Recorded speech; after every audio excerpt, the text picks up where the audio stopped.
हर इंसान चाहता है कि वो अपनी रोजी रोटी कमाए, तो उसके लिए व्यवस्था होनी चाहिए। कोई इंसान चाहता ही नहीं है कि परिवार से दूर हो। वो टूट चुके हैं, एकदम बिलख बिलख के रो रहे हैं। सबसे बड़ी बात है कि उनको पता ही नहीं है कि उनका जो बेटा की व्यवस्था होती तो हमारे लोगों को बाहर जाने की ज़रूरत ही नहीं पड़ती।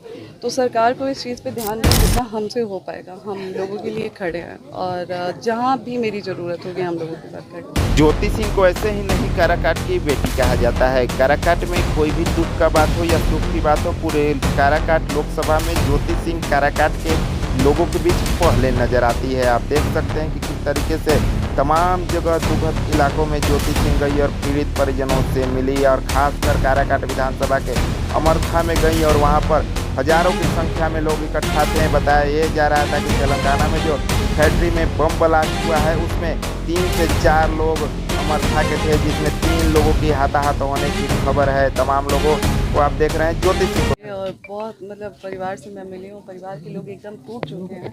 सबसे बड़ी समस्या ये है कि परिवार के लोगों को अभी पता ही नहीं है कि जो उनके फैमिली मेम्बर हैं वो अभी ज़िंदा भी हैं या नहीं है, क्योंकि कोई इन्फॉर्मेशन इस तरीके की परिवार के लोगों को अभी नहीं मिली है। तो इस वजह से और ज़्यादा परिवार के लोग परेशान हैं, तो ये बहुत दिक्कत करता है जी।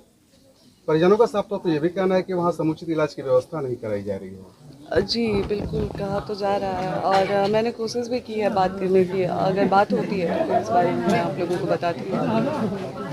क्या लगता है जिस तरीके से बिहार के मजदूर जो हैं वो बाहर जाके काम कर रहे हैं, अगर यहाँ रोजगार की व्यवस्था हो जाती तो क्या अगर यहाँ पे रोजगार की व्यवस्था होती, वही चीज़ मैं कहती हूँ कि अगर यहाँ पे रोजगार की व्यवस्था होती तो हमारे लोगों को बाहर जाने की ज़रूरत ही नहीं पड़ती। तो सरकार को इस चीज़ पे ध्यान देना चाहिए।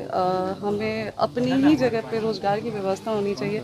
हर इंसान चाहता है कि वो अपनी रोजी रोटी कमाए, तो उसके लिए व्यवस्था होनी चाहिए। कोई इंसान चाहता ही नहीं है कि परिवार से दूर हो। तो इंसान मजबूरी में जाता है, और आप आज जिस तरीके से आप परिवार को देखेंगे वो टूट चुके हैं, एकदम बिलख बिलख के रो रहे हैं। सबसे बड़ी बात है कि उनको पता ही नहीं है कि उनका जो बेटा है या पति है वो अभी जिंदा भी है कि नहीं है। तो एक ये ये भी सरकार द्वारा इनको इन्फॉर्मेशन देना चाहिए, ताकि हमें पता चले कि हमारे परिवार के लोगों के साथ हुआ क्या, कैसे हुआ, क्या चीज़ हुआ।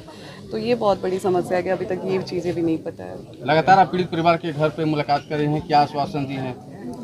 जी देखिए, मैंने बोला है जितना हमसे हो पाएगा हम लोगों के लिए खड़े हैं, और जहाँ भी मेरी ज़रूरत होगी हम लोगों के साथ खड़े हैं।